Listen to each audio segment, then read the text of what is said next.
Yo, what's up, guys? This is Redfield, and today I'm going to be taking you through my remix of Doja Cat's Paint the Town Red. I turned this around pretty quickly. I had the idea of doing it on a Tuesday morning and put a video up on my story Tuesday evening, and the reaction was amazing. So I decided to finish that off, and I played it on the Friday night, and it was actually something I was going to release in a couple of weeks' time, and I had another one that I wanted to prepare for this week, and that just wasn't going as well, and this just was really a good flow to it, so I just kind of cracked on. And also I wanted to do mostly sample based stuff with regards to like the bass line. Normally I write the bass, but this time I just wanted to chop up a bass line, a pre-existing disco bass line. So let's dive into it. The thing that took the longest was actually to find the right sample that I wanted to use and splice, and I spent about an hour and a half on it, and that was most of the time, and then the rest kind of just like flew naturally. Flowed naturally. Yeah. I've turned off all the processing on it, so let's listen to the sample as it was when I got it.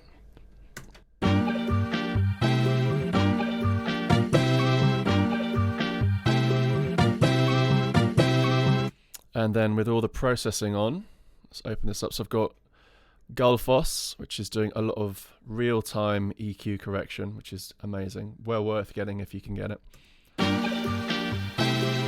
With it on.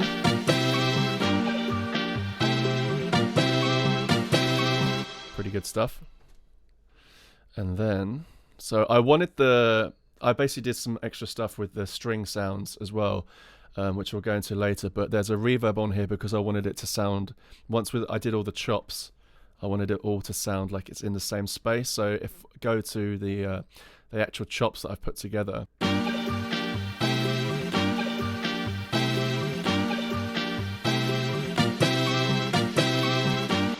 so if you hear that reverb there, actually you've got other stuff going on as well. So this is with all the programming, processing going on at once.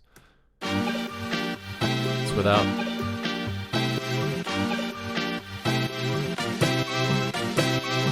And I'm jumping around a bit here, but just to carry on from what's on the main channel, it's just this flanger that kind of comes in as like a bit of movement on the build-ups.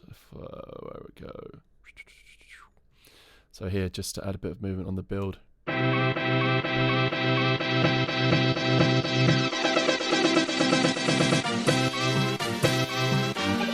There you go. And then on the group, got some, let's get rid of this. Got some EQ. So annoying it opens in the other window. Inflator for saturation, a little bit. Some widening going on, not too much. I try to be quite conservative with the processing on this. Shaper box for the sidechain. Where's that gone? Oh, didn't click it. Yep. And then the track spacer. Oh, track spacer.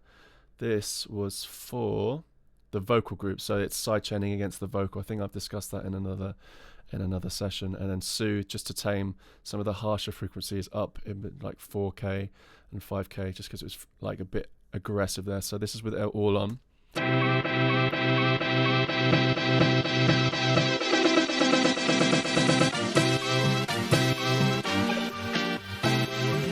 And then with it all off.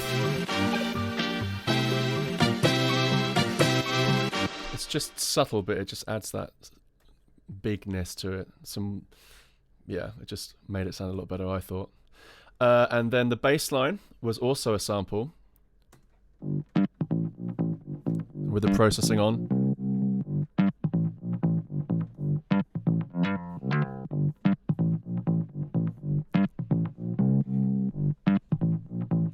Classic decapitator with saturation and compression. And then on the group, you've got some EQing going on and kickstart for the sidechain, and then the filtering for the effects for the builds, just controlling that 120 hertz. I really wanted that like realistic bass sound on this one, which you can get pretty well with things like the Waves or bass rider, bass fingers, and I use Contact. What's it? Bass. I can't remember. I got a new one the other day because I really wanted to see what I could kind of get out of Contact with the best of the best for like realistic bass stuff. I've got the iconic bass, because I used to use prime bass, and then I got icon bass, icon bass.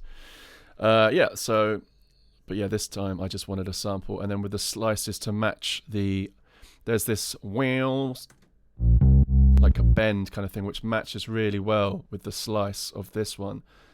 And like I said, these are the things that took the longest to do, and once I did that, it was all it all kind of came together.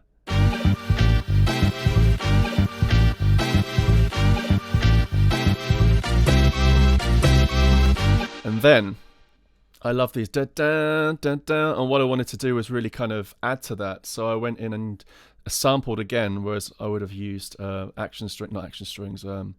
session strings maybe, but I just wanted it all to be sample based this time, and I just used these string sections here. So I solo these.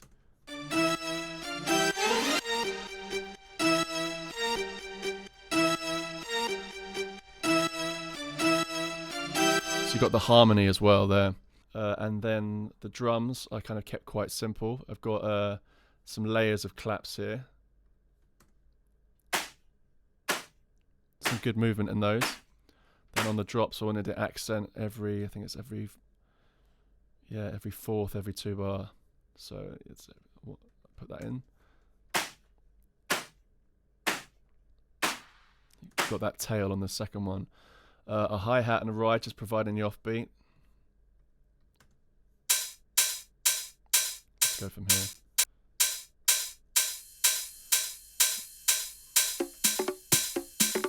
Some percussion, some conga. Shaker.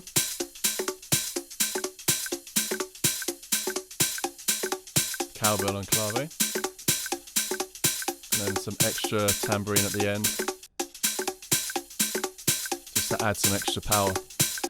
Not much processing going on. I just lifted the highs because it felt a little dull, around 5k, and then I've sidechained it to the kick drum a little bit, so all the drums together.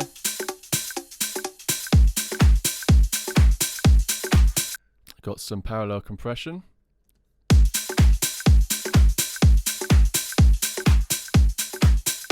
If I take off everything that's on the drums.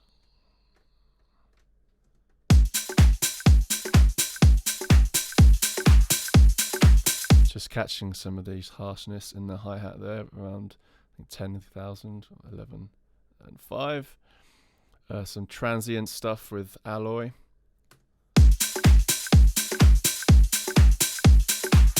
Bit of compression. And yeah, that was that. And then just limiting, just to make it sure it doesn't go above, usually about -10. Yeah, just catching those peaks. And yeah, let's have a look in the rest of it. Yeah, there's not too much going on. I've got some disco lasers just to add some effects, add some movement in the breakdown. Kept it just to some really kind of clean, classy sounds, like so just a basic white noise riser that I use a lot. This one I think was to add some more tension than the final 8 bars before a build up.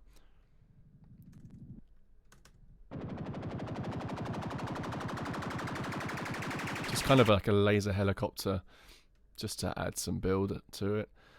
Crash, I wanted to have it quite realistic sounding, so this is quite a live crash. So it kind of sounds a lot more realistic than like a 808 or 909 drum, and then I just reversed it there. And then some extra splash for the final drop. Super simple, really easy track. Like I said, I turned it around in a couple of days. Well, in total probably about 12 hours, like start to finish. But yeah, and then I used a vocal ripping software to get rid of the to create the acapella, and then I used so the original samples, "Walk On By," I can't remember who, it's off the top of my head. So I then, for the final 8 bars, 16 bars, 8 bars, I added the original vocal back in again, and because I wanted the extra line of walk on by, walk on by, that down bit. Make believe, walk on by. And then I also sampled the Walk On By here. The by, but turned it into a more percussive element. So with the drums.